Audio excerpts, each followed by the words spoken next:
Good morning. Good morning.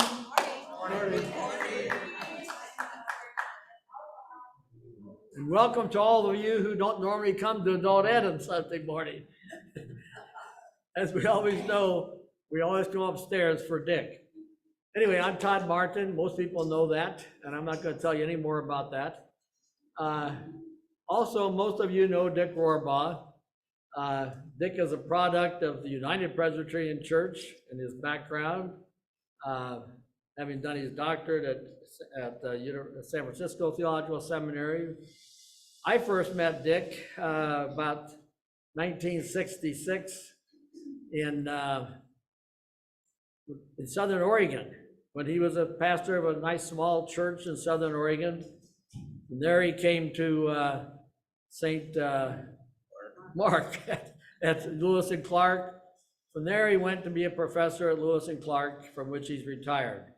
And I'm going to let Dick take it from there and introduce his topic. Thank you, Dick.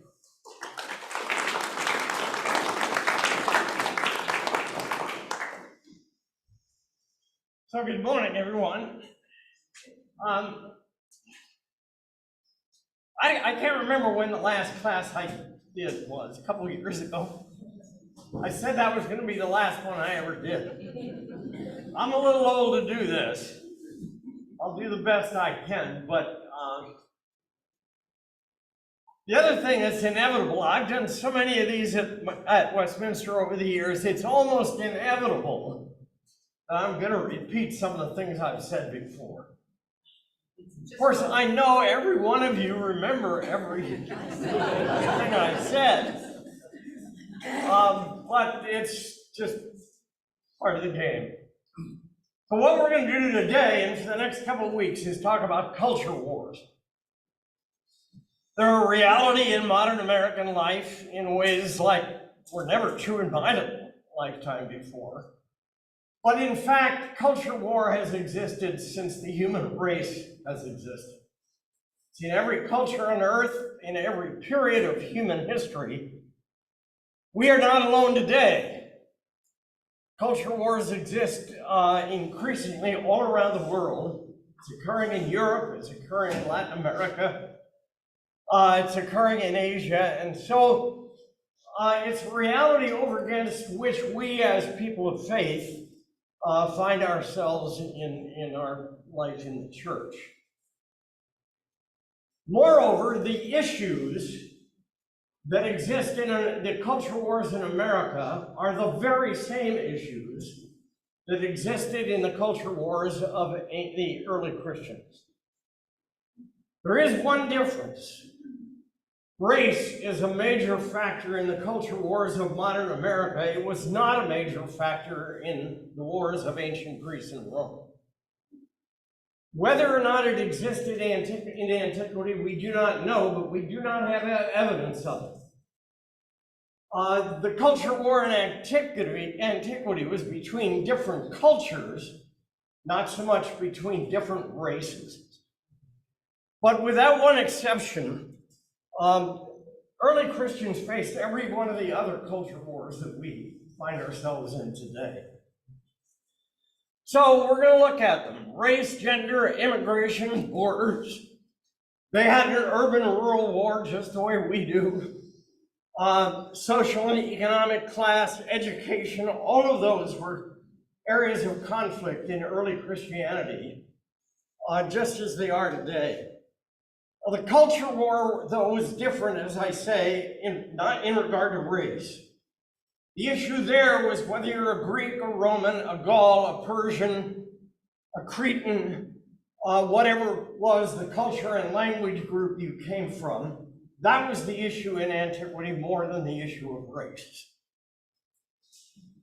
Religion was also a major divisive factor in antiquity, just as it is today.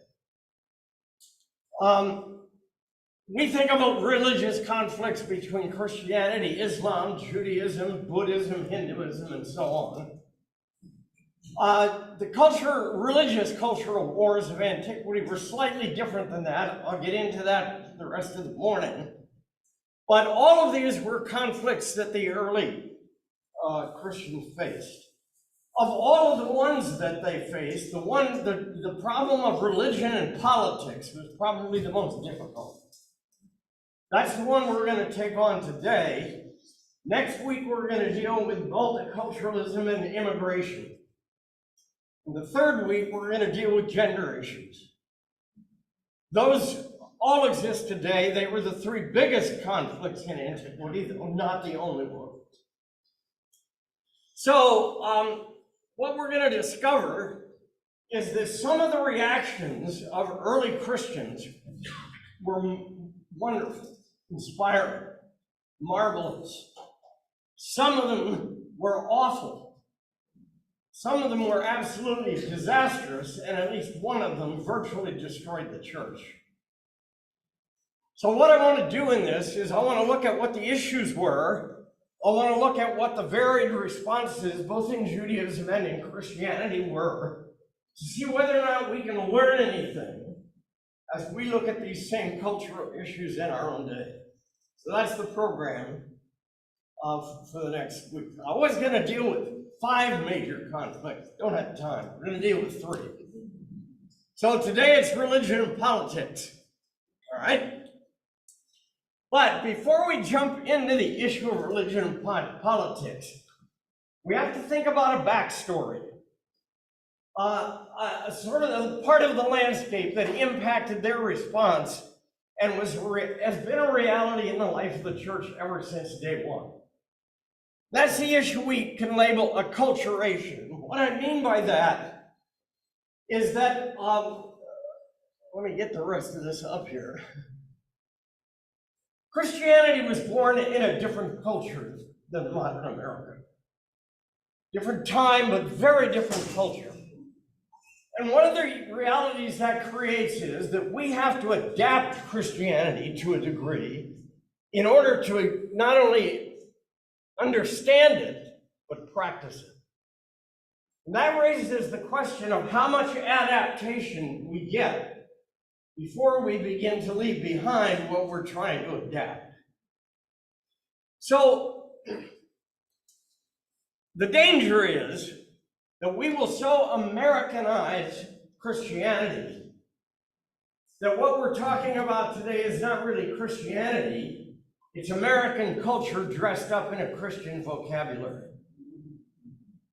And I think a lot of people, I'm among them, would argue that we've crossed that line in this country.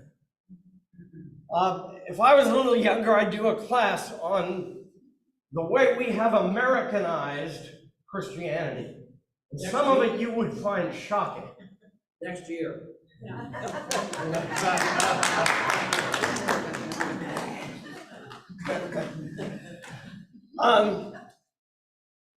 For a lot of Americans today, religion serves to validate our culture.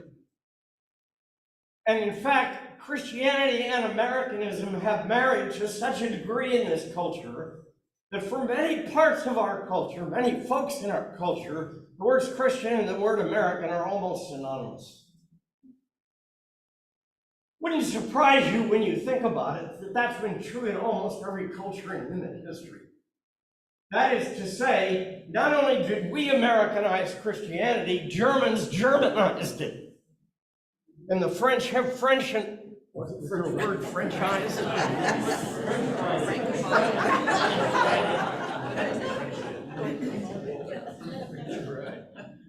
So when we think about the subject of religion and politics and the conflicts that are created there, we need to recognize that acculturation is a major issue Christians need to think about. So, for early Christians, the issue was, did Christians Christianize the Roman Empire, or did the Roman Empire Romanize Christianity? That's the way the conflict played out in early Christianity. That's what we're going to look at. So what we're going to discover is that in that process of the interaction of religion and politics,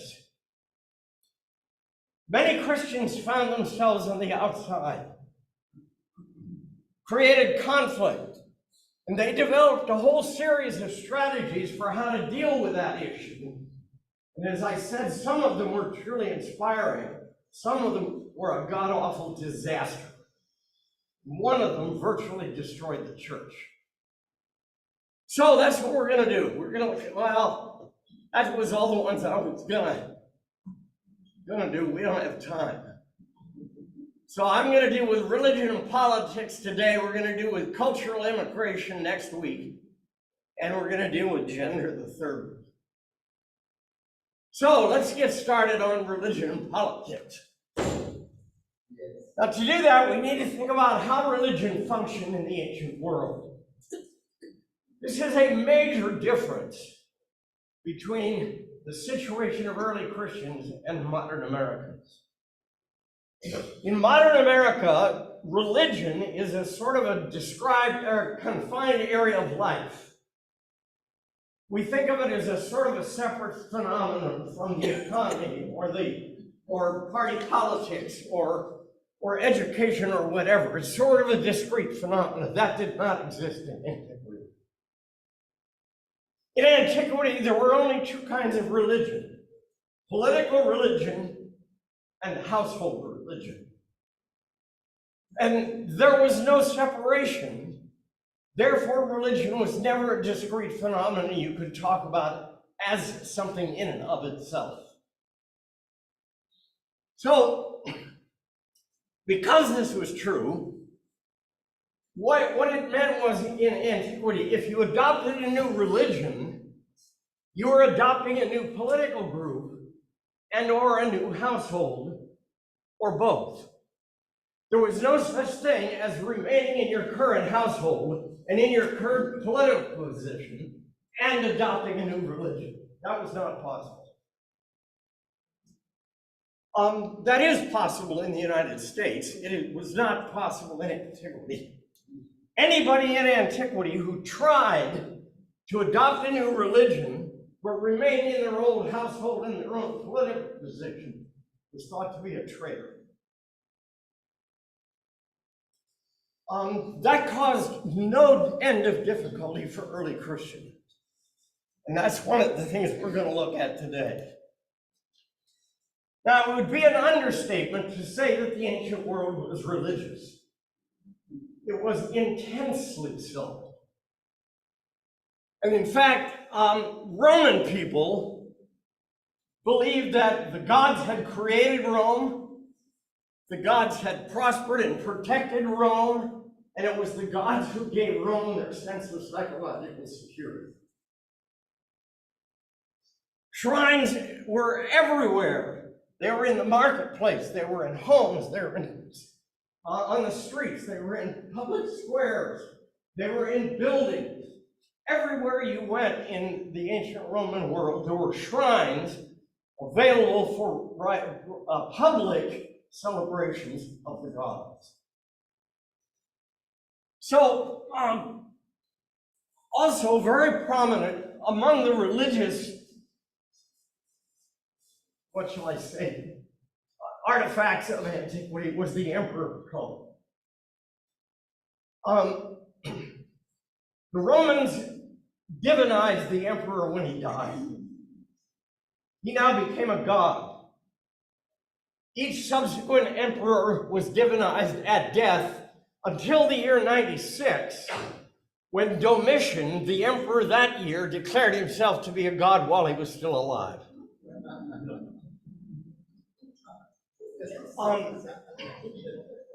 But the emperor cult, more than anything else, clarifies for you the fact that there was no separation in antiquity between religion and politics. They were one and the same thing. So that meant that Roman religion validized the culture and the emperor and the state apparatus in very profound ways. It gave it, for example, absolute authority to the emperor. I mean, you're not messing with a politician, folks, you're messing with God. Moreover, the the Roman Empire was drowned in mass media. Wasn't cell phones and computers, but there were inscriptions everywhere you went, praising and lauding Caesar. It was on the coins, it was on the street signs, it was virtually everywhere, monuments all over the place. And every time there was a new empire, or a new emperor, all the mass media had to change. But it was so pervasive that you really could not enter an ancient city and not be aware of it every moment you're there. So it was the gods, they said, who favored Rome, and that justified Rome's preeminence. So if we conquer your group, the gods meant it. And the evidence of that is the way Rome prospered. As the gods prospered Rome, Rome conquered other peoples and used that as the justification for doing it. So, the emperor cult, and that's the right word for it, was widespread across the empire, but stronger, obviously, in some areas than in others. Not everybody was as enthusiastic about the emperor cult as some others were. But there was pretty much a consensus in the culture that you worshiped the Roman gods. And if you did not worship the gods, that indicates you did not really support Rome. It was not required ever by law in the Roman Empire that you worship the emperor, but culturally and socially, the demand was enormous. The pressure was everywhere, and everybody was looking at you. If you didn't, immediately the community would begin to suspect you as an enemy of the state.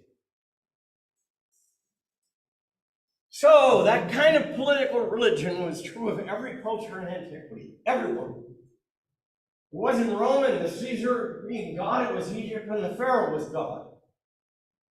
If it was in Mesopotamia, the ruler of Babylon was considered divine.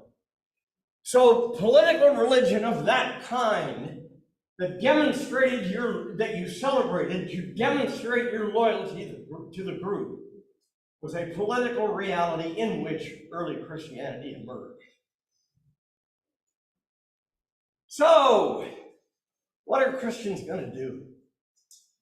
One of the things you have to recognize that in this kind of a cultural situation, political situation, the state does not tolerate dissent. Think, for example, about, a lot of you here are old enough to remember World War II. Think about the Nazis in Poland, or in France, or in Greece, and what they did to people who opposed them. That's the way you should think of the ancient Roman Empire. If you are not a part of the public celebrations of the emperor, considered suspicious, but if that resistance to the emperor cult became too strong, you're toast. They thought nothing of slaughtering people by the thousands who refused to participate in the emperor cult. Now, because the Roman Empire was so widespread, they developed a system for controlling the far-flung areas of the empire where the legions were not constantly present. The way they did that was by they either brought legions and a Roman governor, or they found local elites who would cooperate with them. That was the dominant pattern in the Roman Empire. They would find somebody in the local area who had been a leader of some sort. You become the king now, you're a client king. You now owe your position to Rome, and we're going to make it financially worth your while. Very quickly, in most of the areas that Rome conquered, local elites, the most wealthy, the most powerful locally, realized on which side bread was buttered, and they began to quickly cooperate with the Romans, and the Romans repaid their loyalty and support with the legions if necessary. Now, of course, in ancient Israel, that was Herod. He was the client king, and the temple elite were the collaborating group, so that Rome's control in ancient Israel was via the agency of Herod and the temple. That was the pattern that the very first Christians faced, because being where Christianity developed, first in Israel, in the Jewish area, that put those people in the position of being under the control of Rome via Herod and the temple. So, here's just one quick bit of evidence. Herod was allowed to collect taxes. He got a cut, the temple got a cut, and the rest went to Rome. How big was the cut? Well, it was roughly 50 to 55% of your annual income. And 35% of that went to Herod and the temple. The rest went to Rome. Whose side do you think the temple elite were on? Okay? But this kind of an arrangement caused Jews a terrible problem. In most of the empire, they worshipped Caesar. They became part of the emperor cult and did so as a means of publicly indicating their loyalty to the Roman aristocracy.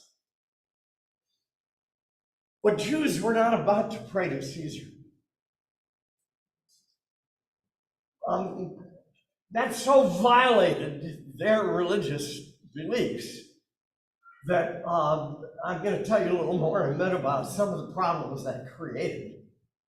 But how is Rome going to work with the local elite and Herod and the temple in a way that they can control the country without creating constant difficulties because there are few people who worship here?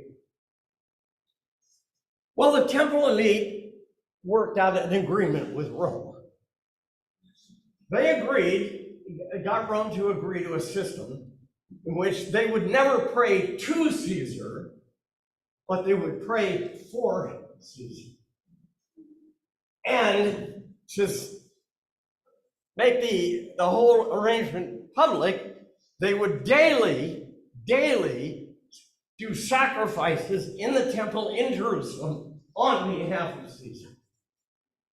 They thereby convinced Rome that they would be loyal. They were able to avoid the religious conflict to some degree. That agreement existed in the lifetime of Jesus. So it worked for a while. But in 38, we call it AD, it's usually now called CE, the Common Era. In the year 38, when Caligula, who was likely insane, became the Roman emperor, he decided that arrangement was not good enough. In the year 40, he sent a guy as a new legate in Jerusalem, a guy by the name of Publius Petronius. And he ordered him to erect a statue of himself, that is Caligula, in the temple in Jerusalem, and to require daily worship of the emperor in the temple. Well, you can imagine the outrage in ancient Israel. Thousands and thousands of people rioted. Some of them bared their necks and said they would rather die than do it. The outcry was immediate and incredible. So Publius Petronius got cold feet. He brought 2 legions of the Roman army to Tiberias in northern Israel, and he decided to sit there for a while and sense the mood. It wasn't long before he realized that this was not going to fly, and so he sent a letter back to Rome saying that if we proceed with this, we're going to create war. Thousands of people are going to die. That enraged Caligula. Caligula sent back a letter ordering that Petronius commit suicide and that the statue be erected. Fortunately, Caligula died before that could be carried out, and Petronius never had to commit suicide. But that edict not only created violence and riots in Jerusalem among Jews, it created violence among Jews all over the Roman Empire. And one of the places where that violence became the most difficult was in Antioch. Riots broke out between the Greek population of Antioch and the very large Jewish population of Antioch. Thousands of Jews lost their lives, their synagogue was burned, and the riots were devastating. Similar riots broke out in Alexandria, in Egypt, and in spot places elsewhere around the empire because they refused to submit. Now, the violence and the tension got bad enough that, of course, a war did break out. In the year 66, lasted till 73, destroyed Jerusalem, what we think of as the Jewish-Roman War, that resulted in the destruction of the temple. It resurfaced again in the year 132. This time, Jerusalem was not only destroyed, the Romans renamed the city Aelia Capitolina and forbid Jews to enter it. That meant for most of history since that date, the population of Jerusalem was not Jewish until 1948. So, you understand that things were a little tense. Now think about the fact that all of the earliest Christians were Jews, right? Including Jesus. So you understand something of the tension that they felt, especially since most of them were not members of in fact, all of them, were not members of the elite. I'll tell you a little more about that in a minute. They were members of the ones who were getting hit with 55% taxes, most of which went to Herod and to Rome. So the Jewish reaction and the earliest Christian reaction cannot have been anything pleasant. So we want to look at what they did. I want to look at the Jewish reactions first. A large group of Jewish people, men mostly, became zealots. That word appears in the New Testament, and we'll talk a little more about it later. But the zealots were basically rural bandits, revolutionaries. They would today be called militants or terrorists. And their response was to rob the elite and give the money to the people. They were, if you will, among history's early Robin Hoods. It was a guerrilla band that decimated an outpost of the 10th Roman Legion that actually triggered the war in 66. So one portion of the Jewish response was a violent guerrilla war that was successful for 3 years.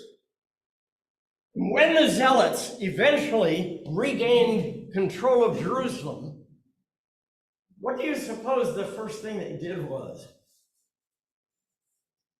They destroyed all of the tax records in the temple.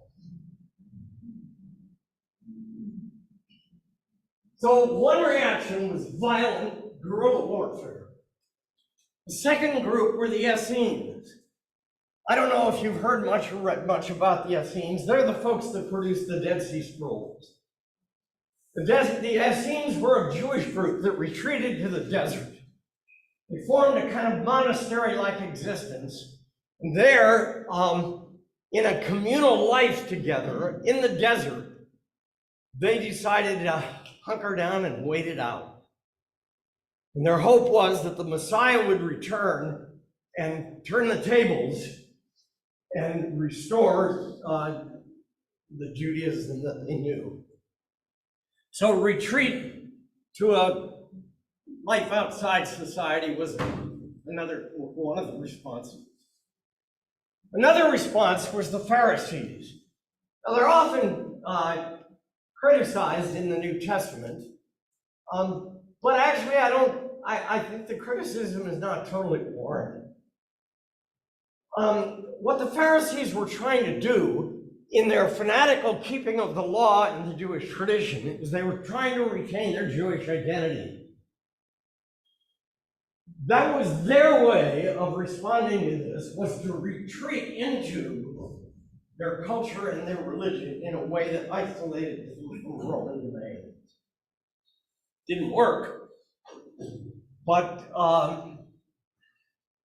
it was a very widespread, actually, phenomenon in Jesus' lifetime.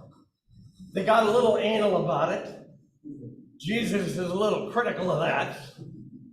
But their response was really an attempt to try to deal with what Rome was doing to them, in forcing them to participate in Roman political religion. Another, and the one we've talked about, is Herod. Herod was the client king. The Sadducees, another group that are criticized in the New Testament, probably with more justification. The Sadducees were the religious elite of the Israelite world. They collaborated. They were the ones who controlled the temple. And when we hear the word temple, we think religion. Remember, religion didn't exist separately. The temple was the major economic institution in the society. The storehouses, the government archives, everything that you think of as part of the government apparatus existed in the temple. So Herod and the Sadducees and the temple elite all collaborated. They were the ones who worked out the agreement to pray for Caesar, but not to Caesar. And that was their solution to the problem. Now, what did ordinary folk do? Wasn't anything much they could do. They just hunkered down, tried to wait it out, paid taxes, or evicted them as best they could. We'll have a little more to say about that in a minute. But those are the responses for which we have evidence in the Jewish culture at the time of Jesus. So now what I want to do is I want to look at the Christian responses. There were quite a lot of them, each very different from the other. And so let's take a look to see what we can learn. Let's first talk about the people in they call it now Thessaloniki. Something I don't have up here, let me preface. Christianity, when it spread primarily in the Greek cities of the eastern part of the Roman Empire. It was very, very slow growing in the West, in the Latin-speaking world. So overwhelmingly, Christianity of antiquity was Greek-speaking, and it was to the east of Rome. Thessalonica was one of those cities. Now, we can gather from the letters we have, the two letters to the Thessalonians, that these people resisted. They refused to participate in the emperor cult. They immediately became pariahs in their communities, And it's very clear that they suffered as a result. They stood by that, and many of them died, and many underwent serious persecution. Let's look at Hebrews. We do not know who wrote the book of Hebrews, nor do we know where they were located. Medieval Christians attributed this book to the Apostle Paul. Almost certainly that's not correct. So the author is unknown, and the location is unknown. But one thing you can, if you are very careful in looking through the book, one of the things you can discover is that these people also resisted. But the result for them was different than in Thessaloniki. These people were exiled. That was a terrible punishment in the ancient world. It meant you lost your land, you lost your business, you lost all the family connections that were so critical. It meant that you were put down in some place where you knew no one, they didn't know you, and you were not part of the community. And I'm going to talk in a minute about what happened to some people. But that was clearly the response of whoever it was to whom the book of Hebrews was written. What about the book of James? Again, we have to infer between the lines because the evidence is not all that voluminous. But whoever wrote the book of James lived in a Christian community, the leadership of which was a wealthy Roman woman. We shall have more to say about that 2 weeks from now, right? But James is angry. He bitterly denounces the wealthy, who are the patrons of the community, who had to be Gentiles, not Jewish Christians.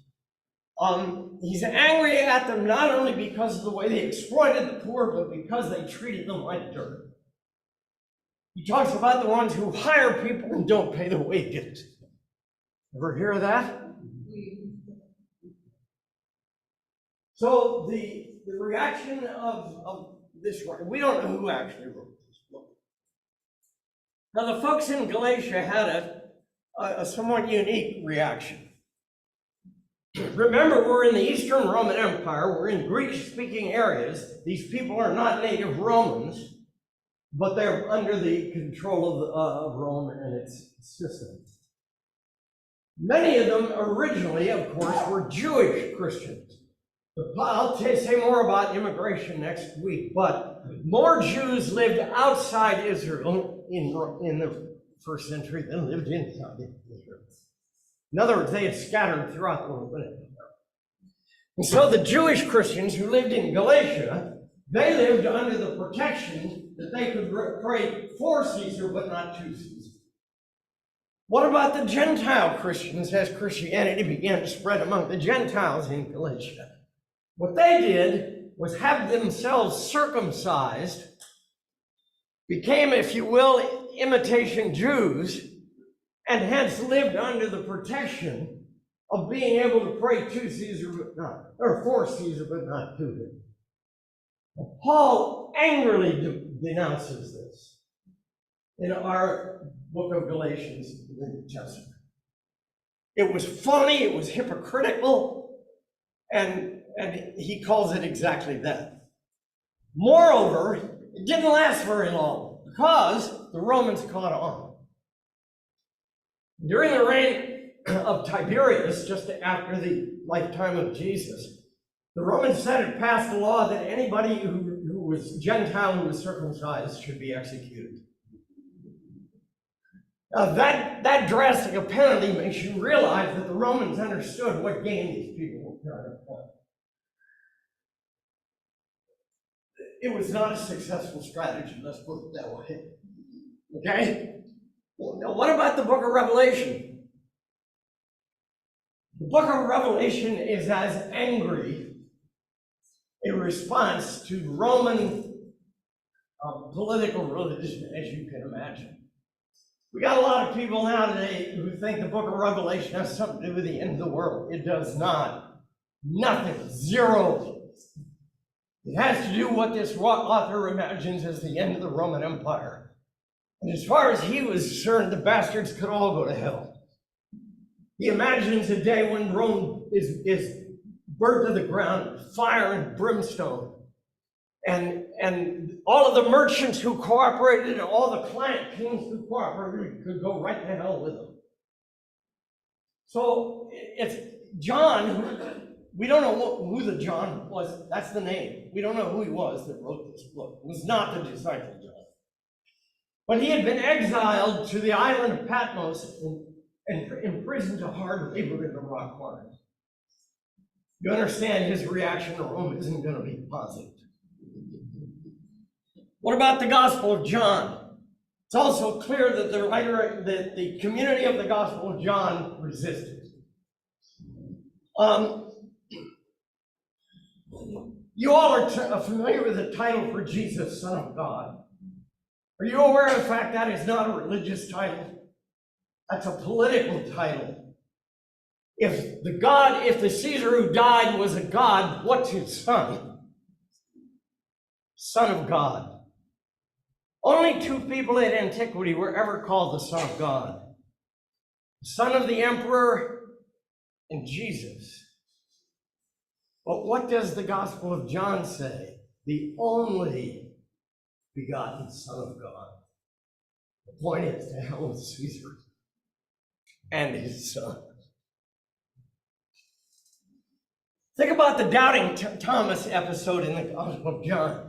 After the resurrection, Thomas is doubting. He sees Jesus. Jesus says, put your finger in the wounds in my hand and my side. And what is Thomas's response?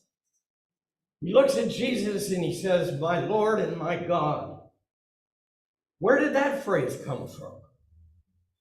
Well, it turns out that in the year 96, when Domitian became the emperor, and the first Roman emperor to declare himself a god while he was still alive, like every emperor, he had to issue new coins throughout the entire Roman Empire, part of the social media. And the coin he issued had his own image on it, and the title over the top of it was Our Lord and Our God. So it's very clear in the Gospel of John that they are also telling Caesar and his religion where to go. The joining Christians were a Galilean group. It's pretty clear they were joined by Samaritan Christians. We're going to talk more about that next week. So they were a culturally mixed group. They were ostracized not only by their Greco-Roman neighbors, but also by other Christians. They eventually fled Palestine. They probably ended up in Egypt. In the year 394, the Bishop of Rome banned the Gospel of John. That say anything to you? All right, now we get to one that was an absolute disaster. What did the Christians in Corinth do? They tried to collaborate and accommodate by kind of a compromise, if you will. And it's pretty clear from Paul's letters of 1st and 2nd Corinthians that these people primarily are Roman Gentiles. Why are they Roman? Because in the year 146 BC, the Romans had utterly destroyed the city of Corinth, and it lay as desolate land for decades. The city was rebuilt and reestablished by Julius Caesar, who then used his new city as a retirement haven for retired Roman military. That meant that the dominant population of Corinth, unlike all of the others we've talked about, was not Greek. It wasn't Greek speaking, it was Roman and it was Latin speaking. Moreover, it was retired military types. We are talking, folks, the true patriots. These are the people who are the most committed to Roman supremacy. So what's their response? They went to all of these celebrations the emperor called. They ate the food sacrificed to the emperor in the temples. Paul denounces them in 1 Corinthians twice, in chapter 8 and chapter 10. And he tries to not be overly aggressive in his denunciation, but it's pretty clear what he thought. that kind of collaboration with Rome was not acceptable. For the people themselves in Corinth, that was enabled them to both demonstrate their loyalty to the empire as retired soldiers, but also to maintain themselves as part of the Christian community. Now, do you remember what I told you at the beginning? Because there was only political religion and household religion, you couldn't change religion without changing your political position and your family. You understand the difficulty this caused? It created immediate angry reaction among the Jewish Christians who lived in Corinth. They saw it as a betrayal of their Christian loyalty in favor of loyalty to Rome. Now, why was this one so disastrous? For better or worse, folks, this is the reaction that eventually came to dominate. As more and more the empire became Christian, and more it began to move up the social register into the elite, more and more the solution was accommodation. That resulted in the fact that in the 4th century, the number of Christians, particularly in the elite registers of the Roman world, were Christian, that Christianity became the religion of the empire. Constantine tolerated it, then later established it as the state religion. And the net result was medieval Christianity. And if you've never read the stories of medieval Christianity, it's one of the sorriest tales you will ever read in your life. Corrupt, greedy, sexually abusive, almost beyond measure. It became wielded as a political weapon. What were the governors of the provinces of Rome now? It was the bishops who were the governors of the provinces of Rome. They fought with each other, they warred. The emperor had to go to war against them to try to ensure unity in the empire. He issued a creed, the Nicene Creed, believe it or not. I won't say it. He issued a creed that was required of everybody in the society. And while its theological ideas might be congenial, the fact that it was used as a military weapon against the population that descended from Roman superiority is just appalling. This one turned out to be terrible. I'm running out of time. I got to get to the last one. But it's very clear that because the Corinthian solution to this problem came to dominate, it's clear that Rome Romanized Christianity. Christianity did not Christianize the Roman Empire. The cultural problem this time went in favor of Roman political religion. Now, finally, I want to highlight a reaction that I would bet not a single person in this room has ever noticed.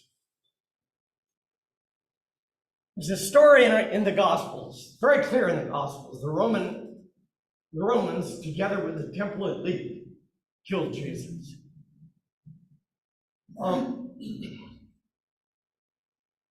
So the Gospels, in a way, are at their very basic level. They are a protest against the hegemonic Roman establishment.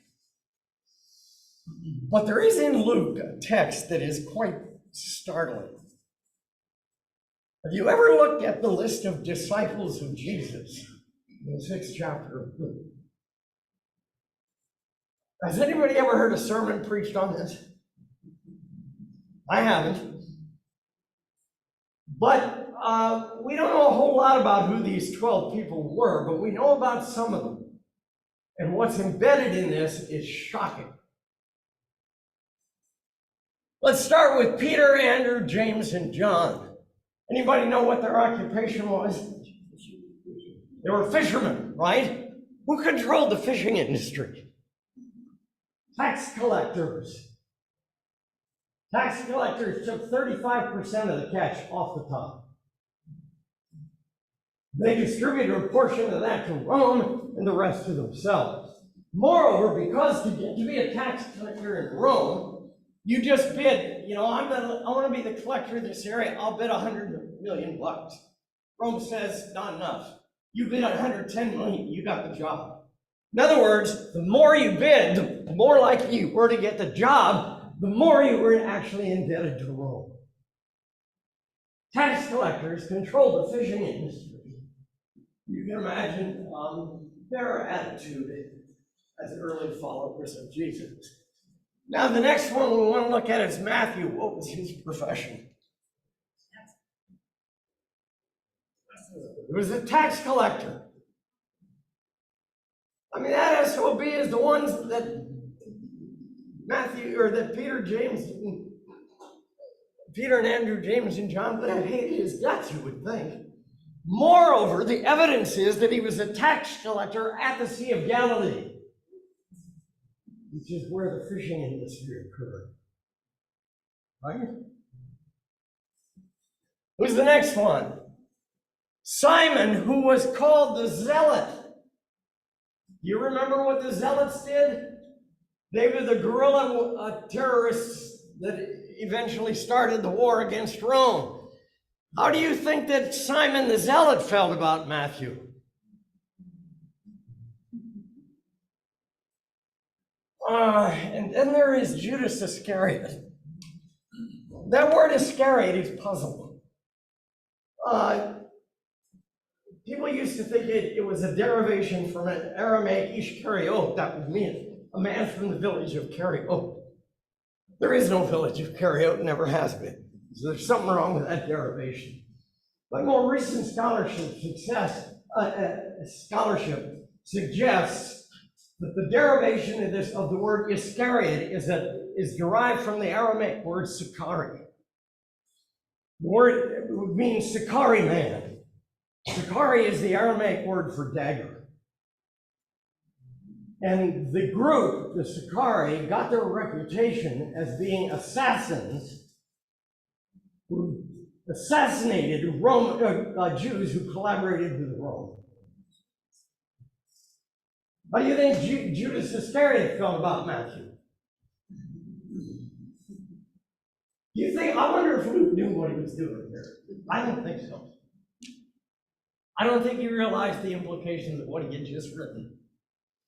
Because he wrote somewhere around the year 90, maybe as late as 100 or 110. He's 3 generations after the lifetime of these people. By then, I don't think he caught the implications of this at all, but I think Jewish Christians did.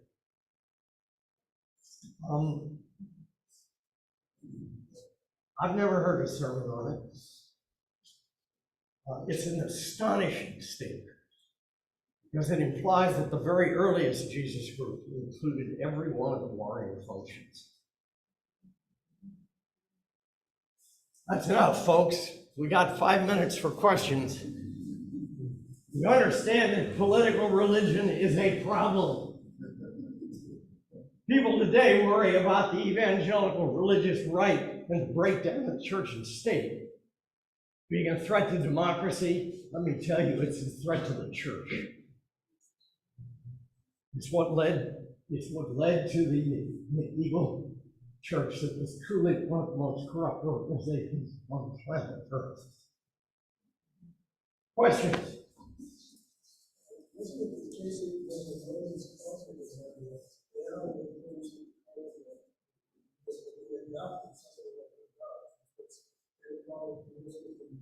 I had that up there and I skipped it, but thank you for raising the question. Wasn't it true that the Romans adopted the local gods? The answer is yes. Actually, Rome didn't care what your religion was. You could worship any gods you wanted to worship. The more the merrier, as far as they were concerned. As long as, in addition to all your local gods, you also worship the gods of Rome. So, religious toleration, what you would have to say was a characteristic of the Roman world, with the exception that whatever other religion you had, you also had to worship the living God. Other questions? Are your notes going to be online? What do you say? Are your notes gonna be online? Oh, yes. Remind me each week to say that. This is being recorded. The note, when I'm done the notes for all 3 weeks, I'll give to the church office. And anybody who wants them can have them electronic. Is that enough? Okay, next week, folks, we're going to take on the issue of the southern border and the immigration and multiculturalism. See you then.